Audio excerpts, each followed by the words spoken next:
me change up my next question a little bit, because we discussed what is coming in or is expected to come in the next round of legislation, but something that we've not touched on yet that I think is really key, and I think the whole world sort of sees as key, is testing.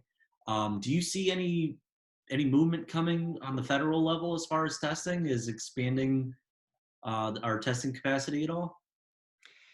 Yeah, I wish I had a crystal ball with respect to testing. I mean, I think the way our economy works is that we're often heavily reliant on the private sector to do a lot of both on the vaccine side as well as to ramp up testing. And I watch the news just like everybody else, and there's clearly a bit of a turf war between the state and federal government in terms of testing and where all this testing is. I guess I would just say from an observation standpoint that some testing is available, but we really don't necessarily have widespread use of antibody testing. So we don't really understand fully how much of the population is potentially infected at any given time.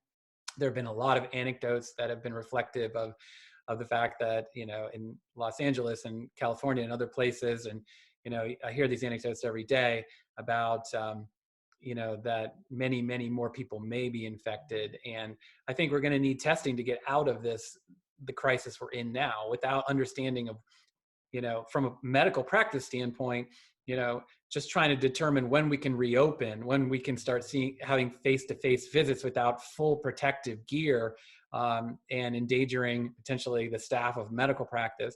I mean, all of those things are factored on. When are we going to understand who is and isn't potentially positive?